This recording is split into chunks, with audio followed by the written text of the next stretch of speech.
This is Horizon's Middle East and Africa. Our top stories this morning.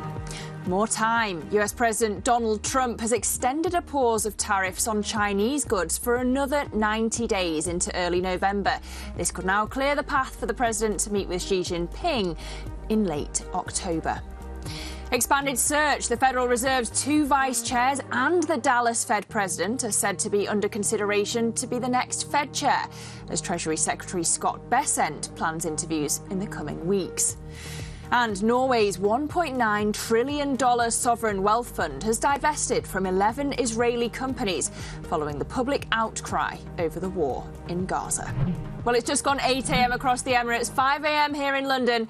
I'm Lizzie Verdon in for Jemana Basechi. Welcome to the programme, everybody. Welcome to Tuesday. And a reprieve, not relief, is how our economists are characterising this US-China trade truce, extended again by 90 days. And you can see how that's playing out in the global equity picture on your screen right now. Pronounced gains in the Asia session already, up 0.6%, but futures higher both in US and European sessions, it looks as well. But if we flip the board over to the cross-asset picture, of course, the big data piece on the docket today is that US CPI print. And you're looking at the 10-year yield at 4.28, euro-dollar at 1.16. And today we've got oil and gold higher. So oil still floating around the lowest in 2 months as we look ahead to that Trump-Putin summit coming in Alaska on Friday. But also gold higher after a bit of dip buying after yesterday. Again, the inflation report absolutely crucial for the yellow metal, and $3,349 a troy ounce is where we trade right now. But let's check in on how these Asia markets are faring. Min Min Lo's on standby for us in Hong Kong. Min Min, what are you watching? Hey, Lizzie. Yes, indeed. Relief, not reprieve. As you said, you can see here the CSI 300 up 0.6%. Not shown here is the offshore market, the Hang Seng, actually not showing a whole lot of movement there because, as you said, that trade truce extension is already well priced, highly anticipated.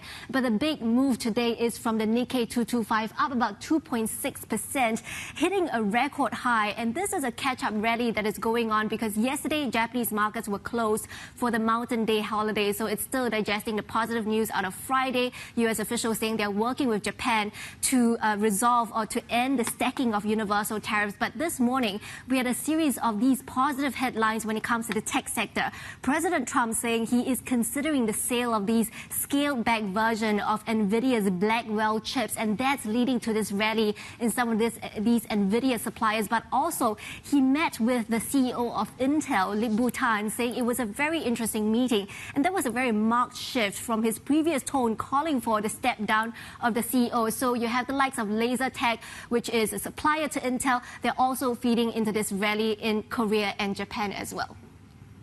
All right, Min Min Lo, we thank you so much. And you're going to stay with us because we want to dive into this tariff story a little more deeply now. President Trump signing this executive order extending the tariff truce with China for 90 days. And in a social media post, he says that all other elements of the agreement will remain the same. Now, earlier, the president also signalled that he's open to allowing NVIDIA to sell China a scaled-back version of its most advanced AI chip. So, Min Min, let's come back to you. Of course, your other hat to wear is as our China correspondent. So just talk us through what we know about the terms of this truce extension and really what it says about the deal that the US and China will ultimately reach. Yeah, as you mentioned, nothing has changed so far, but the two sides had bought themselves an extra 90 days. In these 90 days, it remains to be seen whether or not Trump and Xi will actually come to meet in person in an in-person summit, potentially in October at the sidelines of the APEC summit in South Korea. So they're buying time to work out some of the details of a bigger trade agreement. We know that President Trump, for example, had already hinted at some of these things. He wants China to quadruple the purchase of U.S. soybean. China, on its part, wants the U.S. to remove altogether that 20% fentanyl-related tariff.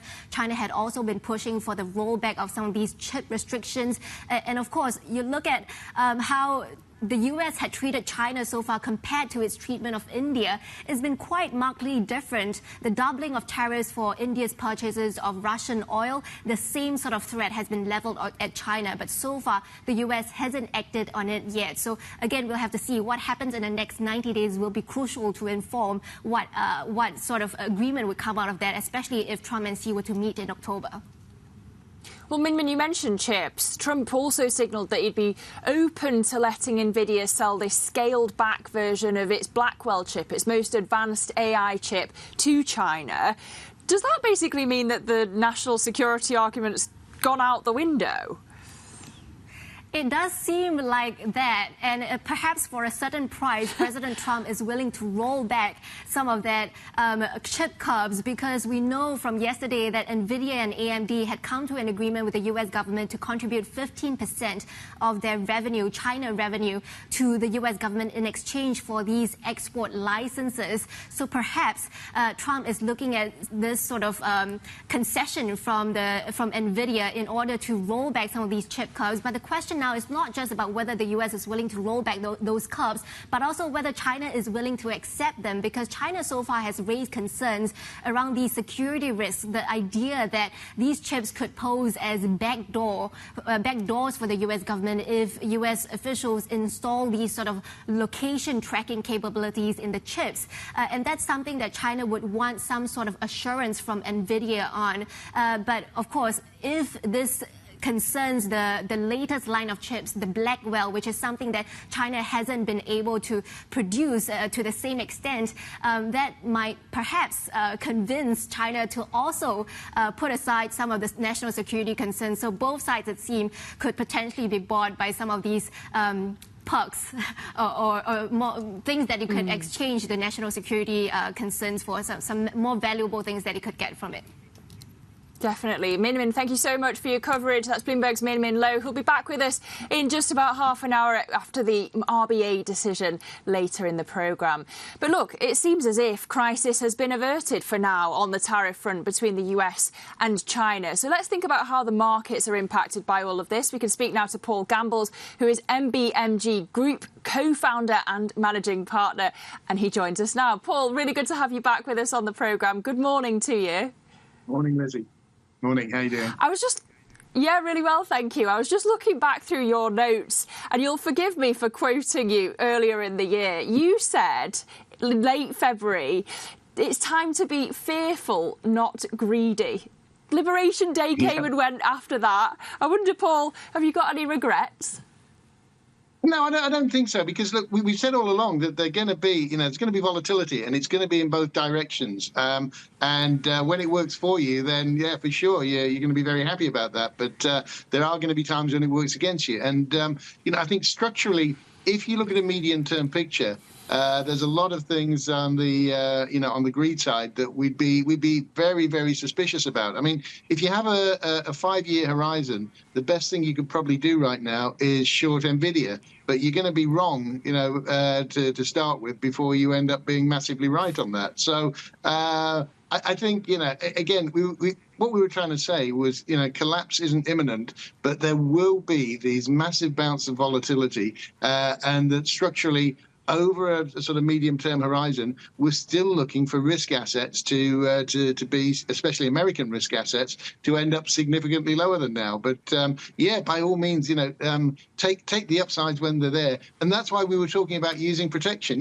How can you go and take the upside in a market with so much vol? You really need to have protection against the downside when that happens. And so we're still taking the same message. Anybody who was naked long in this market has made a lot more money over the last 3, 4, 6 months than we have. But that's not really what we're about. We're about, long-term, sustainable, safe as possible returns as you can get from markets. And so definitely, if anything, you need that downside protection more than ever right now. What do you know, Paul Gambles isn't a gambling man. Look, you've got Citi raising its target for the year end for the S&P to 6,600, Paul. Is that sort of bullishness just complacency? How do you explain the broader sentiment in these markets where we're going from record to record?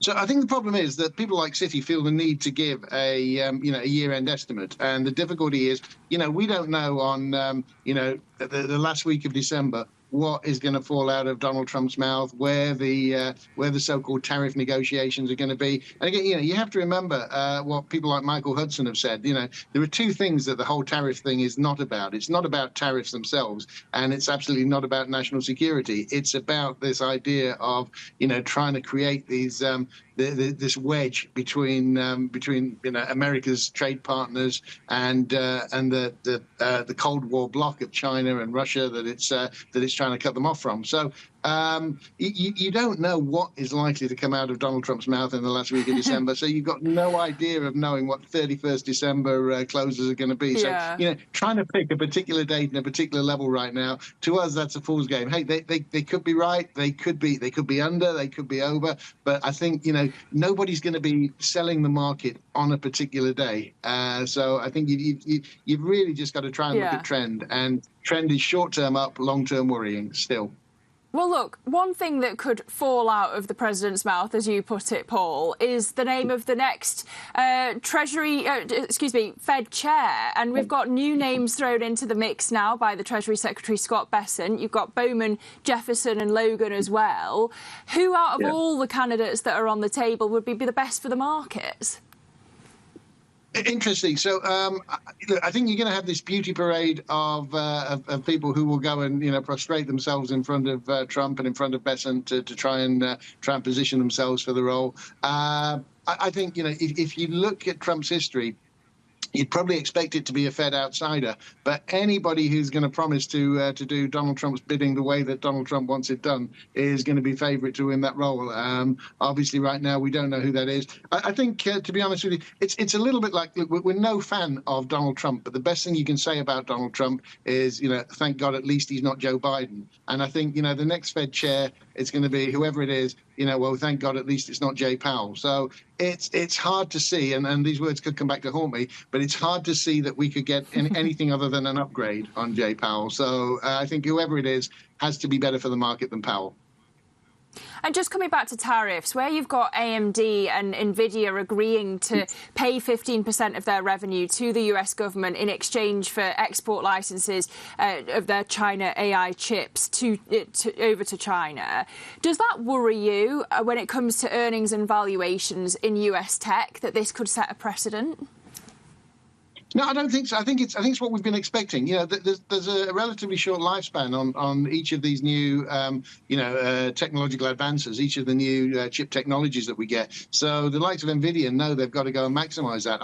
I think it's a fairly smart move for NVIDIA in terms of maximizing revenue on that. But I think it also shows just how fragile the NVIDIA position is. And this is a business that regularly falls by between 60 and 90% every few years. It's had a pullback of between 60 and 90% on its stock price. So Nvidia is going to have that happen again. It's just baked into the way Nvidia operates. But I think what they've done is they've maybe delayed that day of reckoning, and they've pushed the peak a little bit higher before that happens. So short term it's a smart move. Long term, Nvidia is a horrible model for investors, and take the profits while you can. All right, always a pleasure. Paul Gambles, we thank you so much for getting up early with us. That was Paul Gambles, MBMG Group co-founder and managing partner. Well, we were talking about this optimism in the markets, and some of that comes down to what the expectations are for this Friday's summit between President Trump and Russia's President Vladimir Putin. Trump downplaying expectations for that and actually describing it as a feel-out meeting to end the war in Ukraine. President Trump saying that he'll tell Putin to end the war, but that he may leave the meeting saying good luck if a deal isn't possible. Now, the US president says that he plans to also talk to Ukrainian and European leaders after that meeting with the Russian president. So we'll have full coverage of that meeting for you, of course, here on Bloomberg TV. But coming up on Horizons, the field widens in the search for the next Federal Reserve chair. We're going to take a look at the runners and riders. That's next. This is Bloomberg.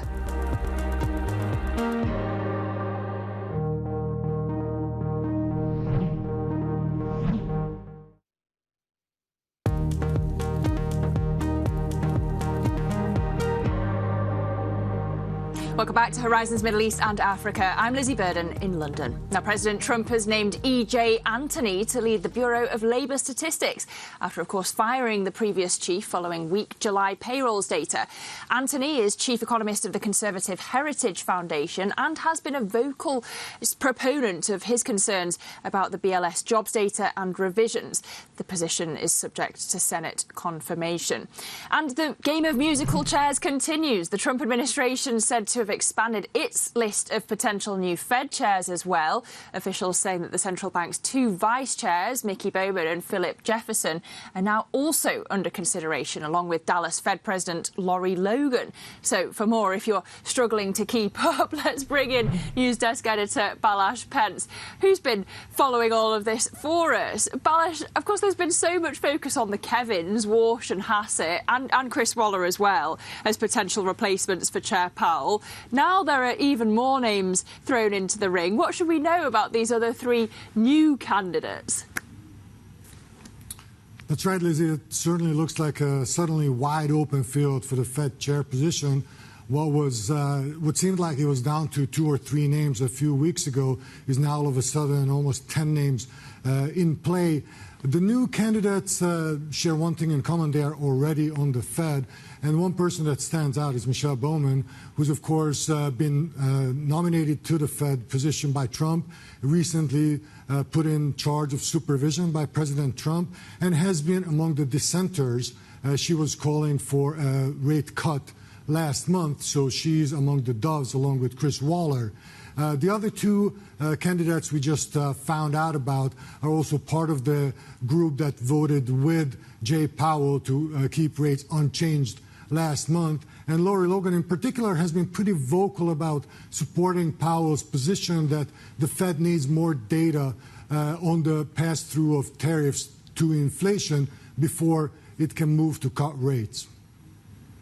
Well, you kind of wonder why the president's added more names to the race. Paul Gamble's just referred to this as a beauty parade, and I wonder whether the beauty parade just wasn't dovish enough for the president. Are we going to have to brace for a lot of dovish Fed speak now, Balazs, and actually a September cut?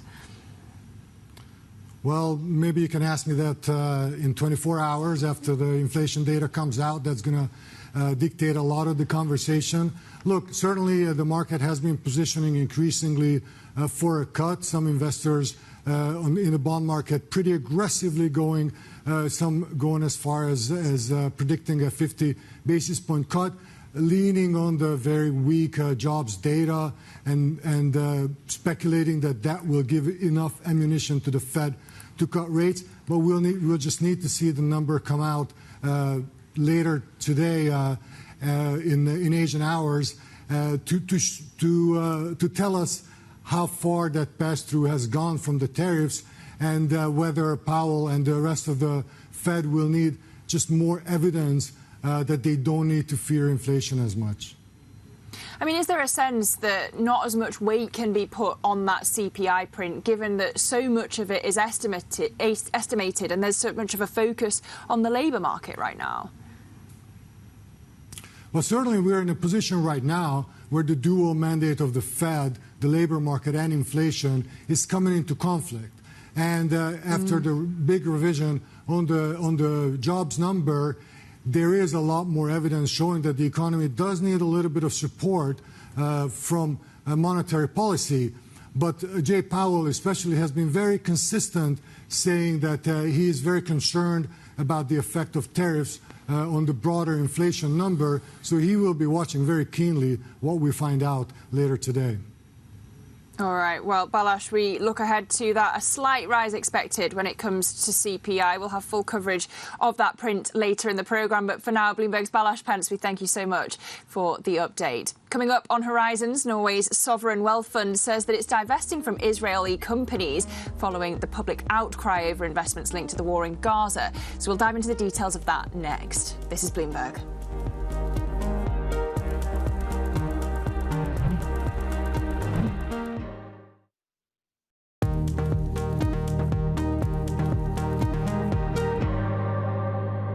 5:23 here in London. Welcome back to Horizons Middle East and Africa. I'm Lizzie Burden. Now to the Middle East, but sovereign wealth fund, the Norwegian sovereign wealth fund, has divested from 11 Israeli companies, and it's terminating all contracts with external managers in Israel. And it comes after a public outcry, really, over the investments linked to the war in Gaza. And we can get more detail now with Stuart Livingston-Wallace, Bloomberg's executive editor for the Middle East, North Africa and Russia. Morning, Stuart. Just talk us through the explanation from the CEO, Nikolai Tangen, about this decision. I mean, is it really a sign that there's going to be more financial pressure on Israel in the future? Yeah, so I mean, I think two things can be said about this. Number one, the Sovereign Wealth Fund is going to be holding a press conference later today to give some clarity here, because when you pass out the statement, it looks like they've divested or in the process of divesting from 11 companies, but it remain invested in something like 50 within Israel. And we don't really have the name, so it's really hard to tell. Now, in terms of the external managers, yes, they've ended those mandates and they've brought it in-house, which they say is at the sort of the encouragement of the Ministry of Finance. So hopefully we'll get clarity on all of that later today. What's interesting about this is that you're seeing this divergence in the investment community with regard to Israeli assets. So if you look at the Tel Aviv Stock Exchange, it was one of the best performing equity benchmarks in the world in the first 6 months. The shekel was one of the best performing currencies in the last 4 months. IPO volume has tripled. The amount of tech investment is the highest in 3 years, with big marquee names like Google, Palo Alto Networks and Nvidia making investments in Israel in the last several months. So again, this is divergence, but Israeli assets as a whole don't seem to be suffering. They are amongst the best performing in the world. OK, so that's the financial pressure or lack thereof. What about the political pressure? Because we know that the person who really could influence Benjamin Netanyahu, the Israeli Prime Minister, is Donald Trump. Has his position changed at all when it comes to Bibi's plans to track and occupy Gaza City? Yeah, I mean, it's a really good question. And the short answer is it's very hard to tell. Now, we know that roughly, I guess, a couple of weeks ago, he came out and said quite strongly that, he was very concerned by the humanitarian situation, something along the lines of, we've got to get the kids fed. And since then, I think you've seen this renewed effort to sort of up the humanitarian efforts there. There are questions about how effective those are. What was also interesting, though, with regard to kind of the political side of it and the plan to go into Gaza City, was that we had the US Ambassador Mike Huckabee in an interview last week. Now, he was not unequivocal in terms of supporting that plan, but he did say, look, the US fundamentally will support Israel in making tough decisions, which I think most people interpreted as, a degree of support for the military plans. But again, I think increasing concerns about the humanitarian situation. OK. Stuart Livingston-Wallace, we thank you so much for that update. Bloomberg's executive editor for the Middle East, North Africa and Russia. Well, several Western countries, including the US and the UK, have issued security alerts warning about threats of attacks against sites associated with Israel and Jewish people in the UAE. Israel's National Security Council advising its citizens to avoid non-essential travel to the UAE. We'll have plenty more for you.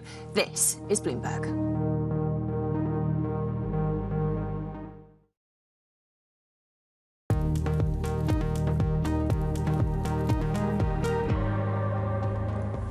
This is Horizons Middle East and Africa. Our top stories this morning. More time. US President Donald Trump has extended a pause of tariffs on Chinese goods for another 90 days into early November.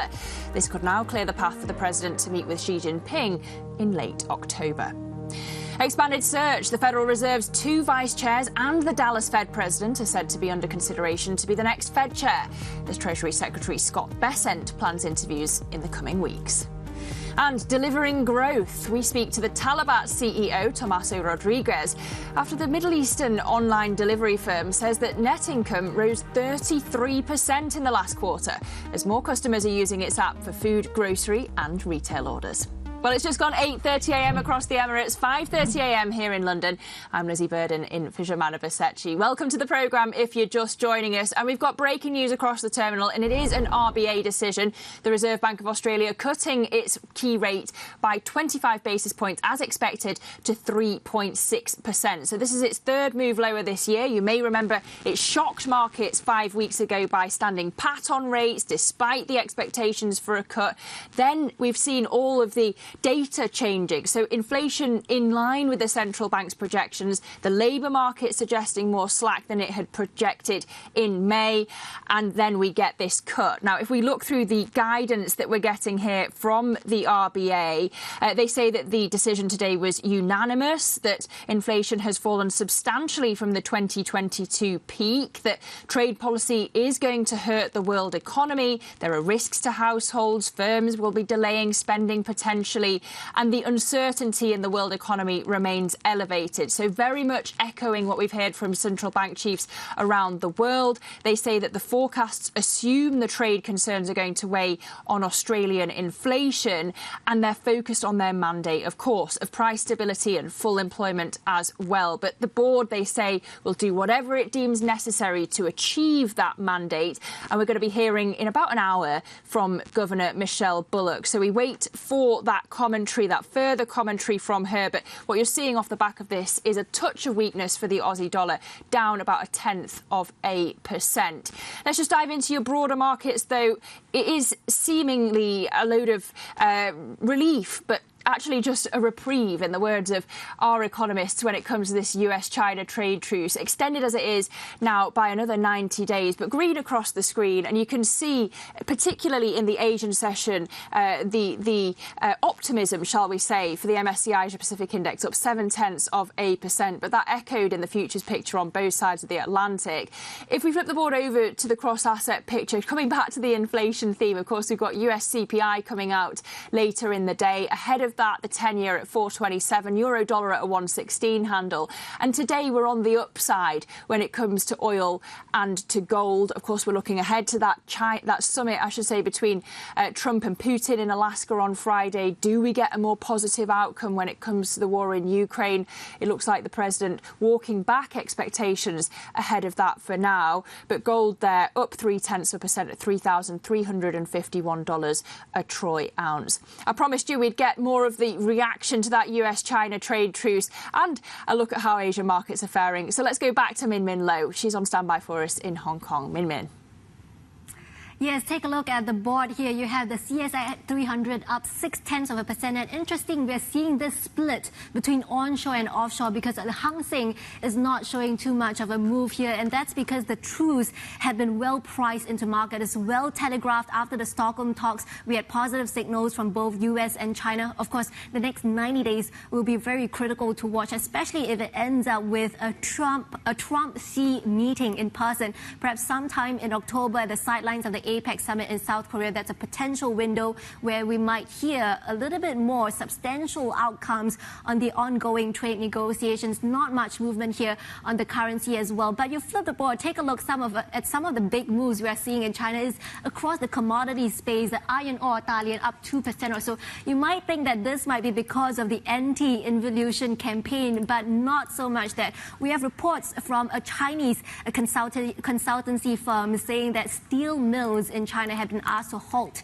production temporarily. And this is looking ahead to the military parade that China is hosting in September to celebrate its victory over Japan during World War II. It's an anti-pollution campaign, not an anti-involution campaign, but still we are seeing the support coming through in the prices here. And this feeds into the reflation trade that we have been seeing on lithium prices yesterday, as well as all that anti-involution move when it comes to food delivery and EV car makers as well. All right, and you've also been keeping an eye, of course, on the market reaction to that RBA decision. I've just been flicking through the headlines, Min Min. They've, of course, come out with upgraded forecasts as well here. They've trimmed their mean inflation forecast to 2.6%. They see mean inflation, at 2.6%. They see 2.5% in December of 2027.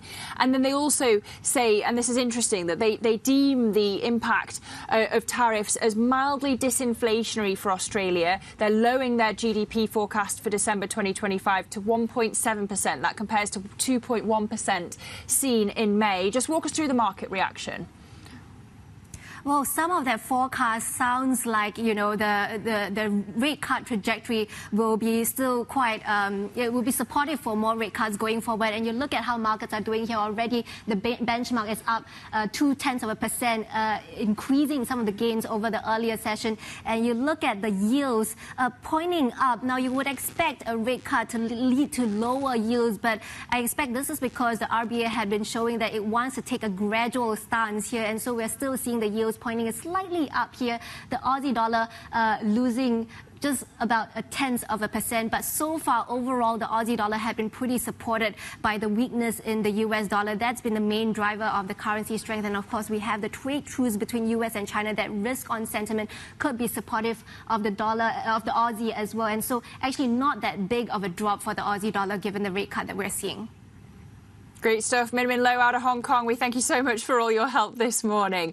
Now, let's get back to Africa, where South Africa's second biggest party has repeated its intention to remain within the coalition government.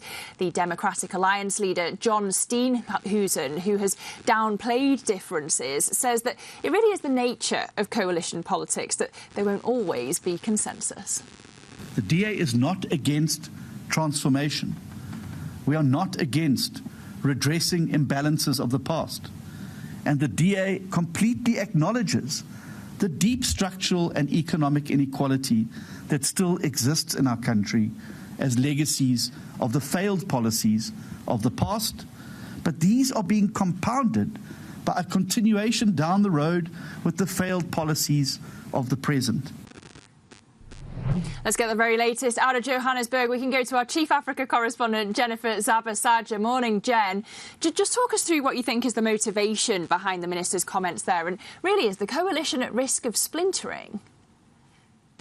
Yeah, you know, Lizzie, when you take a look at what investors have been saying, that's really the main question, because a lot of times their differences get exposed. And this press conference is sort of case in point for that. So John Steenhuisen was essentially wanting to express what his party sees as needing to be critical to the focus for this economy. So he says that the economy is bleeding right now with high unemployment that has continued to go up since 2008. And really, our understanding is that the point of contention has been the ANC's potential plans to expand the coalition from 10 parties, which John Steenhuisen says is already one of the biggest coalitions that we've seen globally. And his expression that he feels that the party has sort of been sidelined in a lot of the decisions that the leading party, the ANC, has been making. And it's not just that. There is also this upcoming national dialogue that we've seen a lot of legacy organizations, including that of the former president Thabo Mbeki, decide to take a step back for various reasons. But as John Steenhuisen puts it, there's a lot of concern over potential positions that some people are taking and finances that are being spent on some things instead of being focused in on the economy. So a lot of the divisions continue to be exposed within this coalition party. But it's seeming like, and what you were just saying in the intro there, Lizzie, they do seem to have a commitment to staying in the coalition, but very clearly, and investors are seeing this time and time again, the workings of this government of national unity seem to be faltering ever so slightly. And so the question is, will it get to a point where they're not actually able to get much done? And then do we start to see some stability actually slipping through the cracks here? And so that was really the impetus for the comments from the agriculture minister there. The question is, how does this develop going forward between all of these parties, and will the coalition actually grow a bit bigger? Policy impact, what really matters. Jennifer Zabasaja, we thank you so much for that analysis, our Chief Africa correspondent out of Johannesburg. Well, I want to stay in Africa because trade and development lender TDB Group is considering claiming insurance on Zambia's debt in a move that could have systemic ramifications for trade financing on the continent. We've been able to do more in Zambia and in Malawi and some of these other countries because we've had support from some of these syndicates. And I think the world has to be fair to our insurance partners out of Lloyd's, who came to the party, so to speak, on the understanding that it's trade finance. They know that these are low-income countries that have a lot of challenges, but the reason they would come in and share risk with us is because they didn't expect trade finance credits to be pulled into restructuring.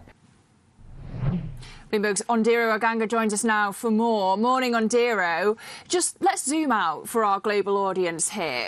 Why is restructuring such a focal point, and what's the likely ripple effect going to be? Morning, Lizzie. So if you look at both countries, they find themselves in a very unique position. If we start with Zambia, they had to restructure their debt in 2020 and began reworking close to $13 billion that it owed external investors, including $500 billion, nearly $500 million that was owed to the Trade and Development Bank. And despite the fact that their economy has improved since they began reworking their debt, the IMF still says that their debt carrying capacity is weak, and we saw their bonds sink when this news broke. On the other hand, you have Malawi, which has been in arrears as of December 2024 to a tune of $669 million. This is also a country that is struggling with acute dollar shortage, high inflation, and other things, for example, population that is growing faster than the economy. And so both Afrexim and TDB are just expected to offer these countries debt relief.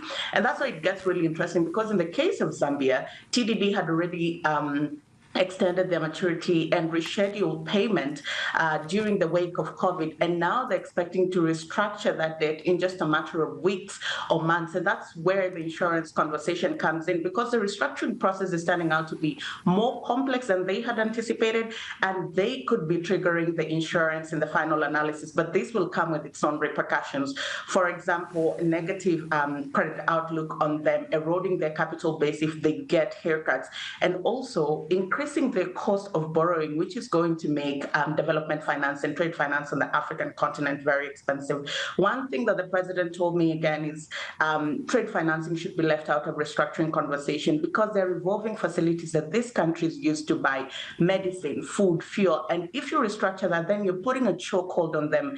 And while they've taken a measured tone when it comes to restructuring, they maintain leave trade financing out of the restructuring conversation. All right, Ondiro, thank you so much for that crucial context. Bloomberg's Ondiro Oganga out of Kigali, Rwanda. Good to see you. Well, coming up on the programme, delivering growth. We're going to speak to Tomaso Rodriguez, who is Chief Executive of the Middle East online delivery app Talabat, about the company's second quarter earnings. That's next. This is Bloomberg.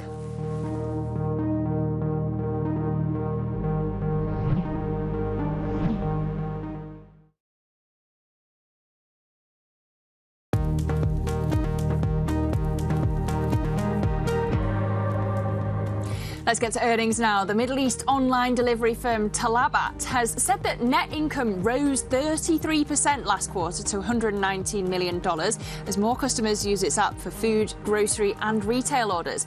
Talabat also raised its full-year guidance. And so joining us now with a spring in his step is the CEO, Tomaso Rodriguez. Good to have you with us this morning, Tomaso. Thanks for making time. I know you're very busy. If we just look back at the history of the stock, clearly it's somewhat struggled since the IPO, but this is a strong set of results you've got this morning. You've raised your full year guidance. It's evidently been a strong quarter. What's gone so well in this uncertain environment for the business? Good morning, Lizzie, and thank you for having me. Yes, as you said, we've been raising our guidance. We had a very strong quarter. Q2 has been delivering a 33% growth in terms of GMV, and that's in line with also the results that we've seen in Q1. And so seeing these first two quarters being very strong, we decided to raise our guidance 27 to 29% on a full year basis when it comes to top line. And I think how much what's would you say? Really happening. Yeah. Sorry, go ahead. Sorry, continue. Sorry. No, I was saying what's really happening is we keep delivering on our core business, our food delivery business, but also our grocery vertical is growing super strong, more than 50% on a year-over-year basis. And what we call our ecosystem strategy is starting to really play out. The grocery vertical is growing, our subscriptions are growing very fast, and also our fintech new business lines are delivering very well. So I think, all items combined are delivering this ecosystem strategy that is driving our growth forward. Yeah, this is why I wanted to jump in, because you've raised your guidance for gross merchandise value, as you say, GMV. How much of this is all coming down to the acquisition of InstaShop and the synergies that you might be getting from that? So InstaShop is a great business that we've recently acquired, and the great thing about the business is that just 1/3 of the customers overlap between InstaShop and Talabat, and so we're quite excited about the growth that the whole business is going to drive for us. Of course, there are also some synergies that we're still in the process of quantifying, and we will be clearer on that with the market in the future. But in terms of top line, we believe InstaShop also will help us there. It has to be said, though, you are facing strong competition from Chinese firms that, expanding into the UAE, Qatar, Kuwait as well. How are you bracing for that? What sort of impact are you expecting? So I think we've been operating in a competitive region since we started in 2004. We had a lot of competitors, and we keep having competitors. And I think every time competition made us much stronger. I think also in this case, there's nothing very different than what we've been doing over the last 21 years of our existence. And we just want to be the absolute best at what we do in our core business in food. And that means really always having the best selection, always having the best experience for our customers, but also the best value. And when you look at these three components, they've been accelerating over the last quarters quite a lot. Like our selection improved by 21%. Our experience, number of riders on the road increased by more than 30%. And also, when you look at value, our vendor-funded deals, so we call them, increased by 42% on a year-over-year basis, right? And on top of that, we're building our ecosystem, as I said before. Our grocery vertical, super strong. Yeah. And I think by always being first at what we do and keep expanding and keep building for our customers, that's our strategy, and that's how we stay ahead of competition. But take Meituan, I should say. If they come into the market and they've got aggressive discounts, is your strategy going to be to match those discounts and try and keep market share? Or are you going to sacrifice market share to keep margins? Well, you see, when you're a new platform that enters into the market, you have to build your customer trust, you have to build experience, you have to build selection, and all of that you don't have when you start. So what you do is, like at the beginning, probably undercut a bit on pricing and try to do deals and discounts, etc. But the great news is that not only we're the best in terms of selection and experience, but also in terms of value, as I was saying before. We have all these marketing tools by which our partners, our restaurants on the platform know that they can grow a lot by using them. And so they're the first ones in providing discounts to our customers, right? And that's what I was saying when I talk about vendor-funded deals and value. That's been increasing 42% on a year-over-year basis on an already very strong basis of almost $500 million of vendor-funded deals last year. All right. Well, thank you for clarifying for us. The Talabat CEO, Tomaso Rodriguez, we thank you so much for getting up early for us and running through those earnings with us. Coming up on the programme, Elon Musk accuses Apple of unfairly favouring OpenAI on its iPhone App Store. We'll have more for you next. This is Bloomberg.